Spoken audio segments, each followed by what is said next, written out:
જસદણ તાલુકાના કુંદરી ગામે માતાજીના મઢમાં સરકારી સ્કૂલ ચાલી રહી છે। વાવડિયા પરિવારના માતાજીના મઢમાં આ સરકારી સ્કૂલ ચાલે છે। કેબિનેટ મંત્રી કુંવરજી બાવળિયાના વિસ્તારમાં શિક્ષણની કથળતી સ્થિતિ જોવા મળી રહી છે।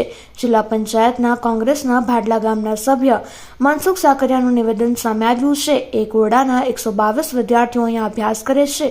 તાલુકા શિક્ષણ અધિકારી, જિલ્લા શિક્ષણ અધિકારી, જિલ્લા પંચાયત પ્રમુખને પણ આ મામલે અનેક વખત રજૂઆત કરવામાં આવી છે। ધારાસભ્ય અને કેબિનેટ મંત્રી કુંવરજી બાવળિયાને પણ રજૂઆત કરવામાં આવી હોવા છતાં પણ કોઈ ઉકેલ આવ્યો નથી।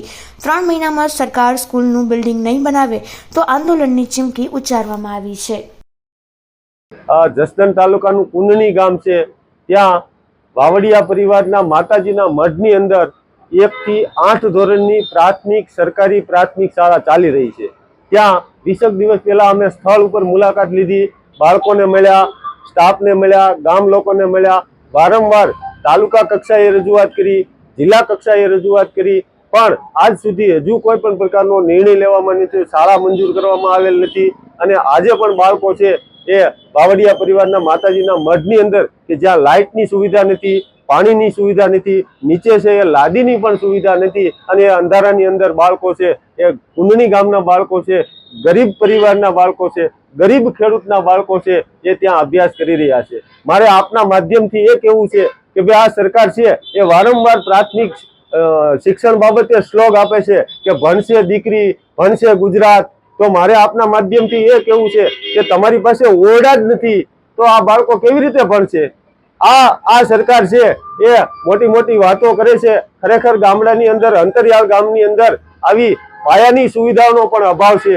તો આ કુંદણી ગામના બાળકોના ભવિષ્ય સાથે છેડા થઈ રહ્યા છે, અને એ બાળકોનું ભવિષ્ય છે એ અંધકારમય તરફ આ સરકાર છે એ ધકેલી રહી છે। ત્યાં અત્યારે 6 રૂમ છે, ત્યાં મોટા મોટા બોર્ડ મારી દીધા છે કે આ રૂમની અંદર બાળકોએ કે કોઈએ પ્રવેશ કરવો નહીં, કારણ કે જર્જરિત હાલતમાં છે।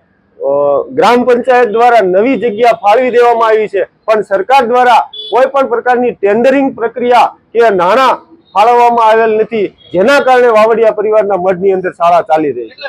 અત્યારે જે અમારી જૂની શાળા છે તે ડેમેજમાં બતાવેલી છે, એટલે વૈકલ્પિક વ્યવસ્થા માટે 2 રૂમ અમારી પાસે છે, અને બીજા 2 રૂમની વ્યવસ્થા માટે અમે આ જે જૂના રૂમ છે એની નજીક કોઈ જગ્યા મળી રહી એવી અમારી ઈચ્છા હતી। તો અહીંયા વાવડિયાનો મઢ છે ત્યાં અમને 3 રૂમ જેવી સગવડતા મળી રહી છે, જેથી બાળકોની પણ સુવિધા સચવાય, એટલા માટે અહીંયા વૈકલ્પિક વ્યવસ્થા કરેલી છે। જોટાણીયા પરેશ, ટીપીઓ જસદણ। મંજૂરીમાં એવું છે અત્યારે ડેમેજ રૂમ હોય એટલે આપણે બાળકોને બેસાડી ન શકીએ, પણ એના માટે આપણે વૈકલ્પિક વ્યવસ્થા કરેલી છે, અને પંચાયત તરફથી આપણને જમીન પણ ફાળવી દીધેલી છે, ને જિલ્લામાં મંજૂરી માટે આપણે પ્રકરણ મોકલેલું છે, એટલે એ મંજૂરી આવી જશે એટલે તાત્કાલિક ધોરણે આપણે શાળાનું નિર્માણ ચાલુ કરી દઈશું, અને શાળાનું નિર્માણ પૂરું થાય એટલે આપણે બાળકોને ફરી પાછા શાળામાં બેસાડવાની વ્યવસ્થા કરી દઈશું।